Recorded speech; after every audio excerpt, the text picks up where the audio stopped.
Sejam muito bem-vindos a mais um episódio do podcast do Bola Amarela. Achávamos que íamos ter uma semana um pouco mais calma, na sequência de um mês inteiro de ténis na Austrália, em particular daquela quinzena do Open da Austrália, na ressaca do pré-Open da Austrália, marcado pela confusão do Novak Djokovic. Ora, na primeira semana a seguir ao Open da Austrália, tivemos o regresso do João Sousa aos títulos ATP. João Sousa ganhou, como é sabido, o ATP 250 de Pune, na Índia. De certo modo era o regresso absoluto do João aos quadros principais de torneios do ATP Tour sem ter de passar pelo qualifying. Na verdade ele jogou na segunda metade do ano passado, penso que basicamente o Masters 1000 de Indian Wells, depois de ter passado o qualifying, perdeu com o Nishikori na primeira ronda, e este ano tinha jogado o Open da Austrália como lucky loser.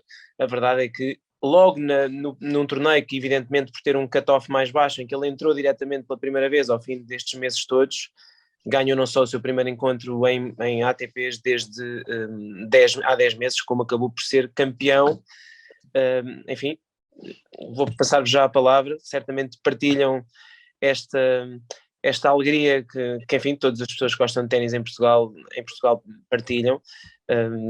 Durante os últimos 2 anos e meio as coisas não correram bem ao João, e demos por adquirido se calhar que ele, como foi durante 8 anos tão consistente a um nível top 50, top 60, top 30, até em alguns momentos, que depois começou a ser muito fácil julgar os maus resultados, mas de facto o que é facto é que o João aos 32 anos, e numa altura em que já muita gente se calhar não contava com isto, e não deixa de ser engraçado ter uma semana depois do Rafael Nadal ter feito uma coisa que também pouco se esperavam, o João Sousa aparece e ganha, jogando muito bem e lutando muito, não é? Não sei como é que vocês viveram esta semana do João em Pune? Nuno, avança. É que foi, acima de tudo, com muita felicidade, porque lá era o que tu dizias, ele quase que banalizou grandes resultados no principal circuito, depois infelizmente as coisas começaram a mudar um bocadinho.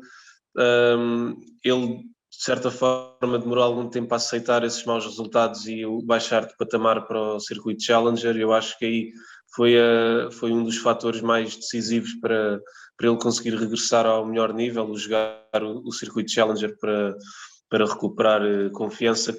Percebia-se que era uma questão mental, porque o nível sempre esteve presente, mas ele desaparecia muito facilmente mentalmente dos encontros. E voltarmos a ter um João Sousa a brilhar ao mais alto nível, a brilhar no circuito ATP, acho que a palavra que descreve a todos nós que acompanhamos tão de perto esta modalidade é a felicidade, porque sabemos bem o trabalho que ele teve durante estes 2 anos e meio, as dificuldades que passou, manteve o Frederico Marques como treinador, e ele merece tudo isto, merece voltar ao top 100, é lá que ele tem de estar. E sabemos também que com 32 anos, e atualmente um jogador com 32 anos ainda tem muito para dar, e foi a confiança, foi o sinal de que ele precisava, de que ainda tem muito pela frente. Sim, eu concordo com isso, e eu acho que neste processo todo e nestes 2 anos e meio, eu acho que talvez o único erro que ele cometeu foi não ter baixado ao circuito Challenger mais cedo. Mais cedo, sim. Acho que tinha beneficiado disso, porque faltava-lhe claramente confiança, e ele próprio admitiu isso, e o que ele fez na reta final da época passada, a conseguir fazer uma final, a conseguir fazer bons resultados no circuito Challenger, acho que foi determinante para que começasse este ano já diferente, a abordar momentos difíceis. Eu acho que se ele não tivesse tido aqueles resultados na reta final do ano passado, que ele não tinha ganho ao Gianluca Mager, que ele não tinha ganho tão fácil ao Altmaier, e não tinha ganho de certeza ao Rusovori, naqueles momentos mentais tão difíceis em que ele conseguiu aguentar. Mas é de facto notável esta reação que ele consegue ter para ganhar mais um título ATP, e acho que pode claramente desbloquear agora o seu ténis para jogar solto.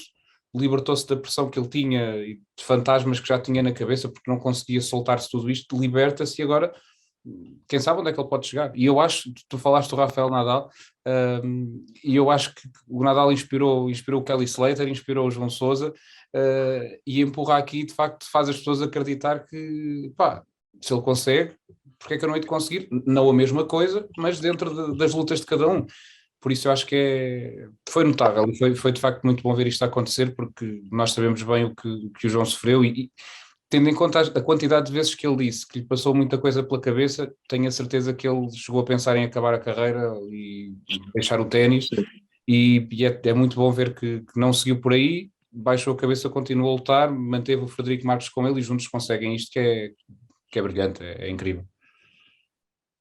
Sim, é isso. E acima de tudo ele não mudou nada, não é? Mudou muito pouca coisa, continuou a treinar no mesmo sítio, a viver no mesmo sítio, manteve mais ou menos a mesma estrutura técnica, mesmo o próprio fisioterapeuta, não só a questão do treinador, porque é isso, teria sido se calhar mais fácil, embora haja obviamente uma relação pessoal entre os dois, e essa relação pessoal eu acredito que também seja muito importante, porque quanto mais passam os anos, e eles já estão juntos há uma década, também mais difícil vai sendo o jogador se imaginar com outro treinador. Acho que é quase como se fosse uma relação familiar.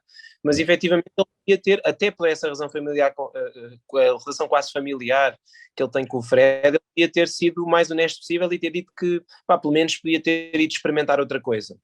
E por mais de todos aqui e toda a gente que acompanha o ténis em Portugal, saiba que o trabalho que o Frederico tem feito com o João dificilmente seria repetível com qualquer outro treinador, porque de facto a forma como eles trabalham e a relação que eles têm é única.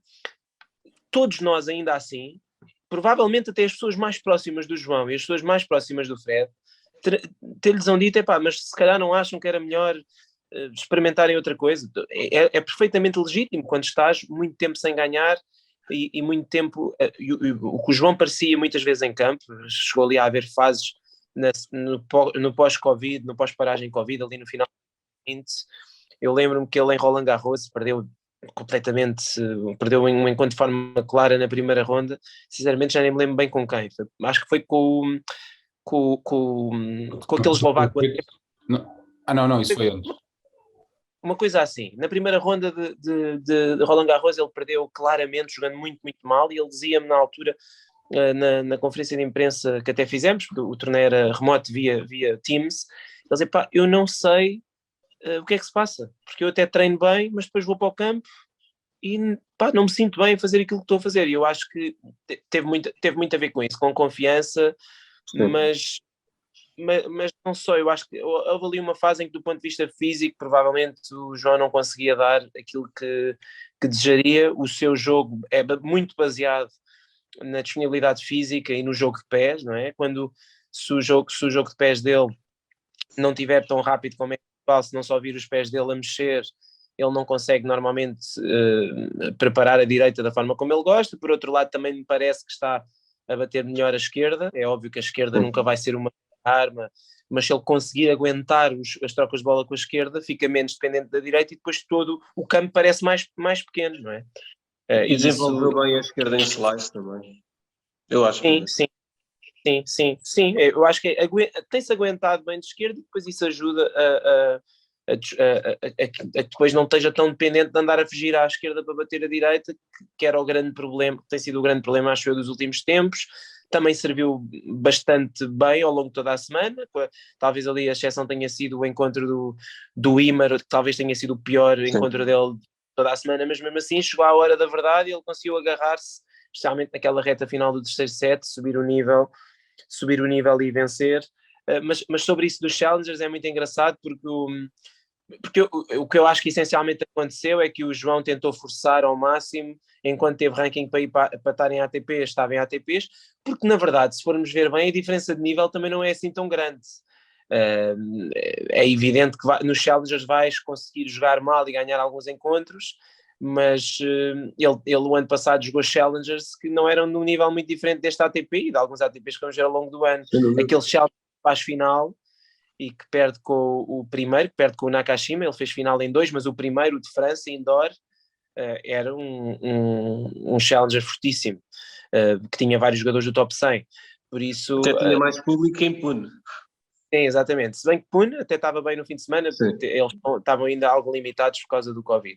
Mas a verdade é que deu ideia que para já subiu quase 50 lugares entre setembro e novembro, e isso também ajuda a ganhar alguma confiança e a entrar em mais torneios. E depois, o que me parece é que ele, e isso o Frederico usa essa expressão nas declarações que ele nos deu ontem, que já vamos ouvir, mas que o que ele diz é que aqueles resultados deram uma certa tranquilidade ao João para abordar a pré-época, ou seja, o facto de ele ter vencido, penso que para aí 20 dos últimos 25 encontros do ano, mesmo que tenha sido em Challengers, fez com que ele chegasse à pré-época e a vontade de trabalhar e a motivação para trabalhar fosse outras. Nós sabemos que isso acontece nas modalidades todas, é como aquelas equipas de futebol, quando é muito mais fácil trabalhar, preparar a época seguinte em cima de uma época onde ganhaste tudo, e no ténis não é exceção. E o Frederico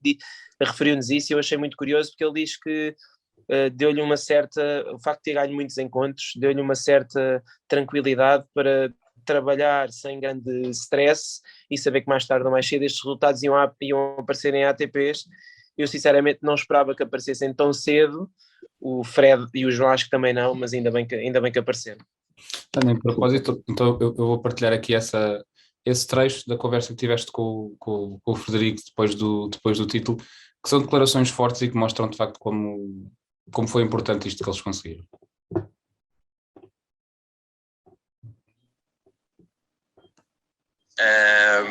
Como é que nos sentimos?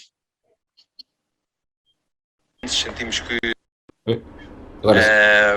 como é que nos sentimos? Sentimos felizes, sentimos contentes, sentimos que realmente o trabalho duro que realizámos e que sempre acreditámos quando as coisas não estavam a correr bem, acreditámos na continuidade, acreditámos no nosso passado, acreditámos no rumo, que as coisas, que o que estávamos a fazer ia servir de algo no futuro. Tivemos essa visão e muita resiliência, muita persistência e esse sonho. Ele acreditou muito nele próprio, acreditou em mim. Aproveito também para lhe agradecer todo o acreditar que ele teve em mim, porque se calhar o mais fácil seria ele ter ido procurar outro treinador, porque as coisas não estavam a correr realmente bem, mas acreditou em mim, acreditou no processo, acreditou no trabalho, deu-me sempre esse voto de confiança e nunca me culpabilizou por nada, assim como eu também nunca o culpabilizei a ele. Muitas vezes culpabilizei a mim, muitas noites sem dormir com a minha esposa à procura de soluções, onde é que eu estava a falhar, o que é que eu teria de dar ao João que não estava a dar e já dei no passado, e o que é que teria de mudar. É verdade que mudei muitas coisas para o tentar fazer, mas aos poucos os resultados começaram por fim a aparecer já no final do ano passado na categoria Challengers, com finais em torneios importantes como o de Brest, que trata-se de um challenge com um bom nível. E essas vitórias e essas finais acabaram por dar alguma tranquilidade para o trabalho que depois acabou por ser desenvolvido na etapa da pré-época. Pronto, é de facto o que o Zé tinha dito, tal e qual o que o Frederico também disse, e acho que foi chave para ele conseguir fazer isto, e agora estou muito curioso para ver o que é que poderá acontecer daqui para a frente. No resto da época estou muito curioso, porque acho que ele se pode soltar, obviamente vai ter mais torneios em que há de perder na primeira ronda, mas isto que ele fez de não deixar o Frederico, e acho que todos nós em alguma altura se calhar até pensámos que de facto era o mais sensato ele fazer, se calhar experimentar outra coisa, mas não ter feito isso mostra confiança e respeito muito, porque nós vemos outros tenistas por muito menos trocam de treinador, correm 2, 3, 4 torneios maus, mandam à vida e vai buscar outro para experimentar. Portanto, mostra, de facto, há uma crença forte no trabalho um do outro, e também por isso pode explicar que o João tem esta carreira excepcional que, felizmente, por um lado, quer dizer que foi uma carreira brilhante e tem sido uma carreira brilhante, e infelizmente, por outro, não sei se vamos voltar a ter uma coisa destas em Portugal. Esperemos que sim, e que ainda melhor, mas de facto não é igual, e é um privilégio para nós podermos estar a assistir a isto. Sim, eu acho que eu não tenho ideia se há neste momento no circuito alguma ligação treinador-jogador mais duradouras, excetuando aquelas que são familiares, e mesmo aí, sinceramente, eventualmente a mãe. Eventualmente o Djokovic com o atual, mas só que houve aquela pausa pelo meio. Ele depois acabou por voltar, também assim de cabeça. houve uma pausa, é isso, houve uma pausa de ano e meio, talvez o Roger Federer com o Severin Luthi já estejam há mais tempo, Sim. mas também é uma relação... Mas tem mais do que... Sim, é uma relação diferente. Porque o Federer tem outros treinadores, sempre teve outros treinadores ao mesmo tempo, e o Luthi assume outras funções para além de ser treinador dele, mas sem dúvida que é um caso de estudo. E neste momento a verdade é que os resultados, ou este resultado, está-lhe a dar razão. É evidente que nós nunca saberemos como é que as coisas tinham corrido se eles tivessem seguido outros caminhos. Agora sabemos como é que as coisas correram neste caminho e acabaram por correr bem, porque também ninguém acredita, muito sinceramente, que o problema do João nestes 2 anos e meio tenha sido o treinador, porque sabíamos que os problemas tinham a ver com outras questões que tinha que ser ele a ir resolvendo com encontros e com confiança e recuperando os níveis físicos, e felizmente recuperou essa confiança toda na mesma semana. Agora é claro, como o Pedro dizia, as coisas não vão, a partir de agora ele não vai começar a ganhar os torneios todos, é também preciso ver que estamos a falar de um ATP 250 que tinha jogadores com valor, mas que não tinha o único jogador do top 50 era o Aslan Karatsev, que ele acabou por não enfrentar, ou seja, tinha jogadores de grande qualidade, todos eles, excetuando um, salvo erro, e o primeiro jogador indiano na primeira ronda, todos eles acima do João no ranking, e a fazerem muito bons resultados nos últimos tempos, nomeadamente o Altmaier e o próprio Ruusuvuori, que tem estado muito perto de ganhar títulos, e com grandes vitórias. O Ruusuvuori o ano passado ganhou o Zverev, ganhou uma série de jogadores do top 15 e do top 20, e joga muito, como se viu ontem, mas a verdade é que é normal que o João agora vai para Doha jogar a fase de qualificação. A fase de qualificação de Doha tem uma série de jogadores de top 100 e vai ter que lutar como equipe cada encontro, porque o ténis é muito duro, e a prova disso é exatamente esses últimos anos da carreira do João. Agora, a verdade é que ele não defende absolutamente nada até exatamente essa fase em que começou a jogar Challengers. Portanto, tudo o que ele ganhar agora, todos os bons resultados que ele fizer, e eu acredito que vão ser vários, vão permitir-lhe subir no ranking, e isso acho que é bom. Acho que podemos estar a olhar aqui para uma perspectiva em que o João, se calhar a meio do ano, já está outra vez no top 50. Eu acho que isso seria um objetivo interessante para ele. Eu não acredito que ele vá admitir agora, vai de certeza tentar pensar em desfrutar deste sucesso, mas a verdade é que neste momento ele está nos 20 primeiros jogadores com mais pontos das primeiras 5 semanas do ano. É evidente que estamos nas primeiras 5 semanas do ano, mas isso não deixa de ser excelente. Sim, eu acho que agora, estando ele de regresso ao top 100, neste caso ao top 90, muito possivelmente ele deve começar a abdicar novamente dos torneios de Challenger, que ele já começa a ter novamente ranking essencialmente para torneios ATP 250, e agora é a altura ele acredito que já se sente novamente pronto para poder jogar a esse nível. Ele esta semana ficou bem visível, e é tentar ir ganhando de forma consistente primeiras rondas, ultrapassar fases de qualificação, porque lá está, é isso que tu dizias, ele não defende nada e só tem a ganhar nesta fase. E voltando aqui à questão dele com o Frederico Marques, eu lembro-me ter tido uma conversa com o Frederico já há algum tempo, numa entrevista um bocadinho mais longa, em que ele contou alguns episódios que de facto mostram que eles os dois acho que são de facto um par ideal para este mundo do ténis, e que eles, dentro do que se conhecem, sabem perfeitamente como onde tirar o melhor um do outro, isto principalmente o Frederico a tirar o melhor do João. Que eu lembro sempre da história que ele contou antes de Kuala Lumpur, em 2013, quando o João ganha o primeiro título. Ele vem de umas meias finais na Rússia, estava tristíssimo e estava frustrado com o que tinha acontecido, ter perdido nas meias finais, e que o Frederico lhe disse: olha, vamos sair à noite, vamos curtir, vamos divertir-nos um bocado e depois logo se pensa no próximo torneio. E o João dizia: não, estás maluco, então agora vamos sair. Foram, passaram a noite à vontade, e a verdade é que o que aconteceu na semana seguinte foi ganhar o primeiro título da carreira. Portanto, eu acho que de facto este equilíbrio e esta maneira que o Frederico tem de abordar, depois não é só isto, obviamente, tecnicamente tem de ser um bom treinador para haver estes resultados, mas este equilíbrio todo acaba por resultar. Faltava era este clique para, no meio, depois também se meteu uma pandemia, que também é uma coisa com quem nunca ninguém tinha lidado, portanto foi uma pandemia, maus resultados, a lesão, acho que foi uma tempestade perfeita para deitar o João abaixo, mas conseguiu voltar a erguer-se nesta altura, especialmente quando até em Portugal ele já devia começar a ouvir muita coisa de já estar a ser ultrapassado. Ele deixou de ser número 1 nacional a meio, depois começam a aparecer outros jogadores, começam outros a surgir novamente. Sabemos que o público português é bastante duro e vai ser outra vez, se ele agora, no próximo torneio em Doha, perde na primeira ronda de qualificação com algum jogador que tenha valor, mas se perder, as pessoas vão dizer, pronto, já voltou ao normal, agora já vai ser outra vez a mesma coisa. Já sabemos como é que é. Sempre assim. Mas também acho que ele já sabe lidar bem com isso, e estes 2 anos e meio de certeza que serviram para lidar bem com isso. Mas é notável de facto a força que ele tem para conseguir aguentar isto e voltar a erguer-se. Acho que é de facto notável, e ainda mais, quase mais impressionante isto que ele está a fazer do que os 8 anos que ele esteve no top 100, conseguir vir tão abaixo e voltar lá. Sim, sem dúvida.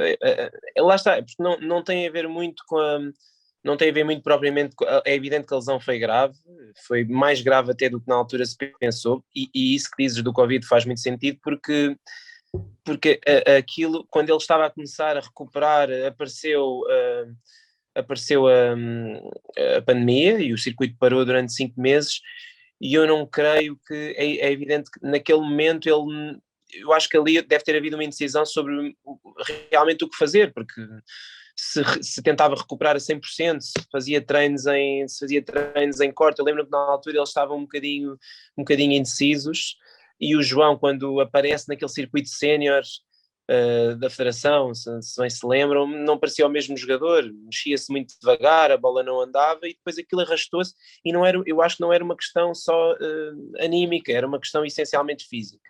E depois pronto, as coisas arrastaram-se por aí, e era o que falávamos.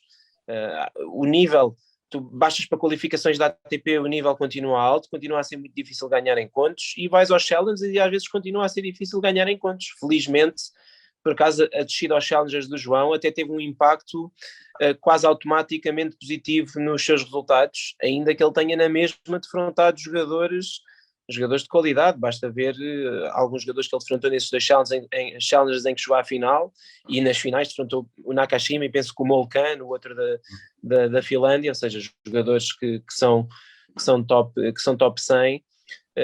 Mas sim, eu acho que aquele jogo com o Sinner no Open da Austrália já deu uma indicação muito positiva daquilo que podíamos ter daqui para a frente. Agora, ele não vai jogar sempre assim, muito provavelmente.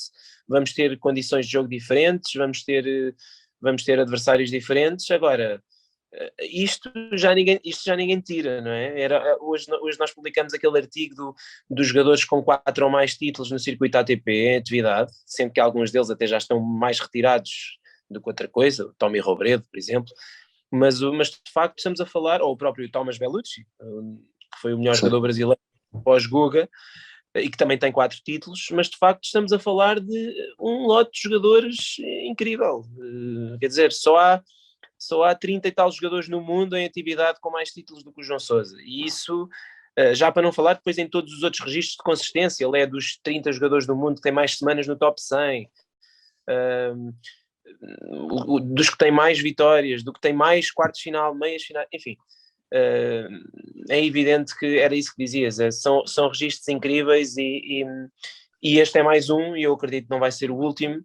Será interessante daqui para a frente prever com quantos títulos é que o João vai acabar. Para já são 4, se acabar com 4 já era incrível, mas claro que depois de ontem temos esperança de nós, e ele certamente que não vai ser o último. Não sei se querem rematar aí com as expectativas para as próximas semanas. Ele penso que vai jogar em Doha e no Dubai, e depois Taça Davis. Podemos até pegar por aí. As nossas hipóteses de bater a Polónia ficam reforçadas, né? Ainda por cima em terra batida. Sim, claramente. Essa eliminatória com a Polónia, tendo um João Sousa na melhor forma, fará toda a diferença. Creio que ainda não sabe a convocatória da Polónia, porque pelo menos tenho visto, e eu acho que ainda não foi divulgada. Obviamente que se vier o Berto Urcás, é sempre um jogador que vai ser obviamente favorito para qualquer encontro em que entre, mas sendo terra batida indoor, as coisas já apertam um bocadinho mais e pode ser mais aproximado, e acredito que o João pode ter uma palavra a dizer. E seria muito bom para Portugal conseguir vencer, para não voltar ao patamar mais abaixo e andar ali mais na luta e conseguir continuar ali perto de ir às Davis Cup Finals, que era de facto uma coisa sensacional. Se Portugal se conseguisse meter nisso era incrível. Quanto ao João, individualmente, não sei bem o que esperar, na verdade não sei bem o que esperar, estou esperançoso que seja bom, obviamente que vai ter momentos difíceis, mas acredito acima de tudo que vai conseguir lidar melhor com os momentos difíceis, com as derrotas que sejam um bocadinho mais duras de digerir, porque já tive esta injeção de confiança que vai ser determinante, e não deixa de ser curioso que o João mais uma vez consegue conquistar um título depois de uma fase negativa. No Estoril foi a mesma coisa, agora também, portanto ele quando é para reagir, é reagir a sério e ganha logo um torneio ATP. Agora é esperar é que o próximo não surja depois de mais uma série negativa. Pode ser mais tranquilo e mais pacífico e ganha mais outra a seguir. Eu creio, agora já que falas nisso do Estoril Open, ele chegou aos oitavos de final do US Open em 2018, não foi? Em 2018, sim. O US Open 2018 e o Wimbledon 2019. Exatamente, portanto, quem sabe aqui, já aqui a sonhar alto, se não vamos ter um grande resultado do João no torneio do Grande Slam. Mas falando também agora no imediato, eu acredito que ele vai conseguir chegar ao quadro principal do ATP de 250 de Doha. Acho que agora vamos ter uma boa fase do João, acredito seriamente nisso. Obviamente não estou a dizer que vai ganhar Doha, porque isso é extremamente difícil, mas acredito que tem todas as condições para começar a ganhar de forma regular encontros em torneios ATP, chegar a oitavos de final, chegar a quartos de final. Acho que vai ser novamente possível isso acontecer, e acredito mesmo que pode voltar ao top 50. Eu acho que agora lhe fica a faltar uma coisa, que pode acontecer em Doha, por exemplo, que é uma grande vitória contra um jogador de topo, um top 30, por exemplo. Acho que agora lhe fica a faltar isso para desbloquear o resto. Acho que o título já foi muito importante, se bem que ele lá dentro pode pensar, ok, não joguei contra nenhum top 50, acho que agora lhe fica a faltar isso para se soltar completamente. Sim, e nós sabemos que tradicionalmente o João é daqueles jogadores que não tem medo de jogar contra tenistas de ranking mais elevado. Gosta de ir para cima, sente-se confortável, e tendo agora desbloqueado esta questão, é bem possível que, esperemos nós, que consiga. Sim, e as últimas vitórias dele diante de jogadores desse nível foi nesse período de 2019, quando ele penso que ganhou o Caixa Nova em São Petersburgo e depois ao Félix Auger-Aliassime em Chengdu. E desde então, de facto, também não tem jogado, na verdade, muitas vezes contra jogadores de topo, essa é que é a verdade. Jogou meia dúzia de vezes com o Nishikori e Indian Wells, com o Sinner agora no Open da Austrália, e bateu-se bem nessas duas situações, ou seja, os últimos 2 jogos que ele fez diante de jogadores com esse estatuto, acabou até por se bater bem.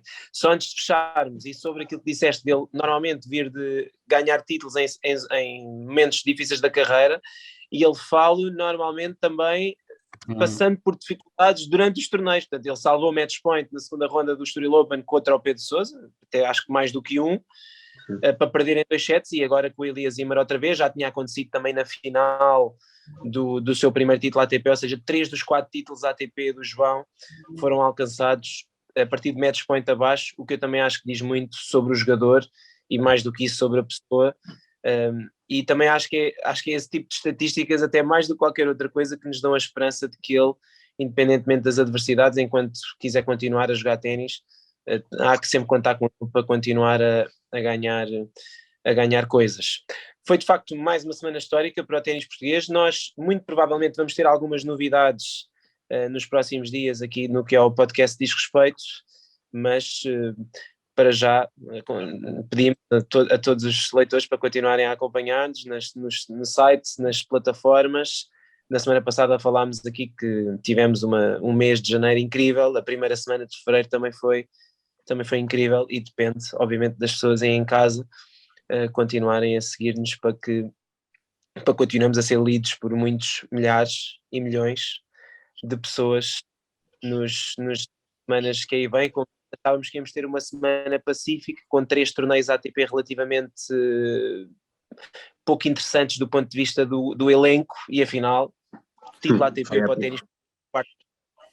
Por isso continuem por aí e nós voltamos talvez antes da próxima semana, talvez haja por aí novidades. Até à próxima.